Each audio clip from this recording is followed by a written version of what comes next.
Yes, it's a little early in the week, but don't worry about it. They're testing things out, as you can even tell. You might be able to see it. It says the Frozen Four. Things are still going to be happening. Shortly after tonight's game, I had an opportunity to speak with the team. They tell me their goal every single matchup is to hold their opponent to 50 points or less. Last weekend, Alex Mercer took home multiple titles during the state championship.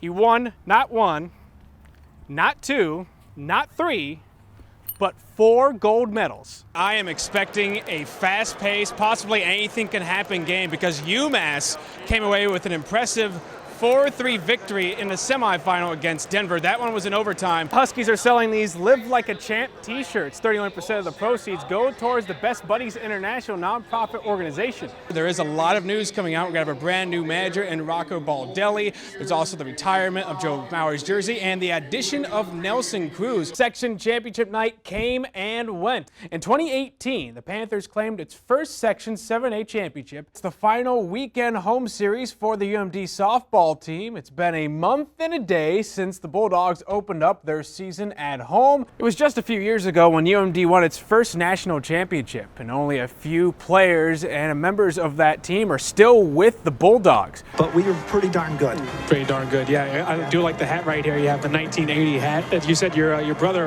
Rod got you for, right? $1.6 billion. There's your ticket. And there's Done. that. Yeah. I have the 70. I have one number. I have one number out of all of them.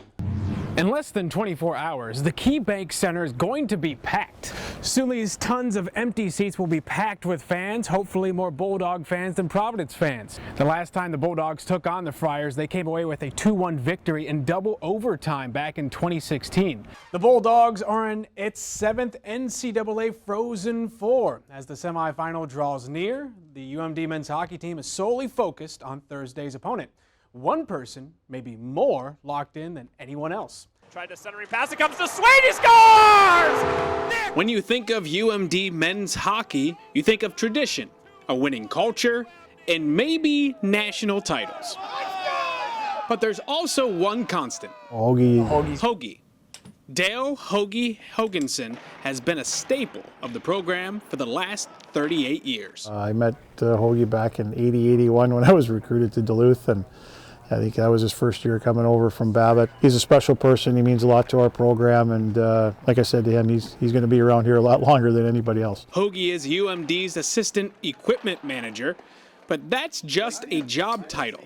He's much, much more. We wouldn't have the success if he wasn't here. He's the face and the name of Bulldog hockey. So to have him, come in between periods before every game and just to say his piece is huge. It gives us confidence that he'll have our back and we'll have his. I'm a big hockey fan. So I like to watch hockey all the time. This just get good for me all the time. He originally joined the staff back in 1981. My counselor from Virginia came down and talked to Gus, and Gus had to say, yeah, I'd take him. I know him from Babbitt. Since then, Hoagie has pretty much been a part of it all. I saw the good stuff and then I saw the bad stuff. From seeing Hall of Famers like Tom Curvers take the ice, to being a part of the Bulldogs' first national championship. 2011 was the biggest game of my life, and that's when Kyle Smith scored the goal. I was so happy for that. When the Dogs are practicing, you may find Hoagie preparing for the next game. Small details like filling up water bottles or taking care of the sweaters. During the game, he's inside the box. Inside the locker room, that's a different story. He's been more so the energy guy as well. Honestly, he's the one that'll come into the room in between periods if we need a goal and just start screaming, and it rallies the boys pretty good. So obviously been a pleasure to be around Hoags for 4 years, and he's been really special, especially to me. In 2017, Hoagie was forever enshrined when he was inducted into the UMD Hall of Fame. It was cool. I was surprised too. I didn't know I was getting in, but it was pretty cool to be in the Hall of Fame with all those good players from UMD. At the end of every game, Hoagie always leads the team in a salute to the fans. Just love to be around him. He's got tremendous passion for UMD and UMD hockey, and the relationships he's built with the players over the years is unbelievable. I always say they should write a book about it because it's it's tremendous. I know he's been to a lot of weddings. When you talk about UMD hockey and you talk to the players, I mean, Hoagie's probably the one guy they always remember, and there's a good reason for it. How many more years do you think you want to hang with the team? Tadney said I got a lifetime contract with this team when he had the job. We will see if Hoagie will be a part of another national championship. Well, the first game of the Frozen Four will start this Thursday against Providence. That will get going at 4 p.m. His energy is just contagious. I cannot match it, I'll tell you that one. It's finally time for the postseason. UMD earns the 3 seed as they enter the NSIC tournament. The Bulldogs draw a familiar foe in 6 seed Concordia St. Paul. UMD is 3-1 against the Golden Bears this season. Bottom of the 5th, Lexi Janigo doubles to left center field. Taylor Conan would come home and score. Game tied at 1s. Top 7, Cam Beambass goes yard. Solo shot would put the Bears up. UMD loses a tough 1-2-1 the final, but the Bulldogs eliminate Upper Iowa 5-3 in the nightcap. The NSIC tournament will continue tomorrow with Southwest Minnesota State. That will begin at 10 a.m. Division III softball. It's the opening round of the UMAC tournament. St. Scholastica faces UW Superior. Top 3, Maggie Shalai would double to right field, and Hannah Thule would cross the plate. Saints blank the Yellow Jackets 11-0 in 5 innings. High school softball now. Duluth-Denfeld held a doubleheader but faced 2 different teams. They lost to Hibbing in the early game, but how about Virginia in the late game? Bottom of the 4th, Bella Larson doubles to left field. Hannah Hovelin and Stephanie Ferguson cross the plate. Game tied at 4. Top 5, Sarah Voss grounds it to second.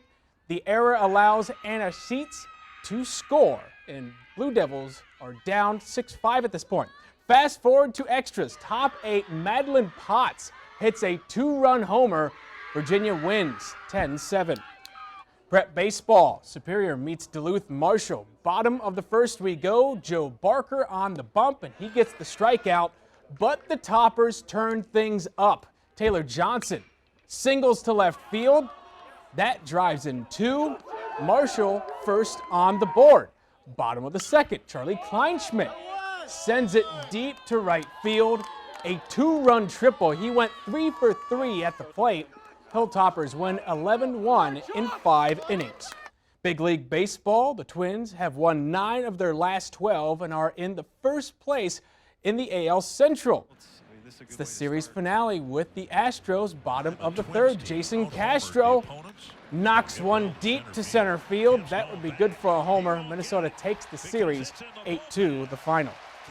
Miguel Sano continues his rehab in Fort Myers, Florida. The Twins infielder went 4 for 4 at the plate, a home run and 3 RBIs. Getting baseball shape for him and getting his ground balls and getting his BP and everything like that. So that's what these big league guys do. They go through the minor leagues and they get their swings where they need to get them. So if we can help them get back to the big leagues, that's our job. And finally, the Brewers continue to struggle. They lost today 11-6 to the Rockies, so it's not looking good for them. That's okay. There's still plenty of season left. Still plenty of season left. I know Twins fans don't get too excited. Yeah, you're in first, but we'll see what happens. Okay, thank you, David.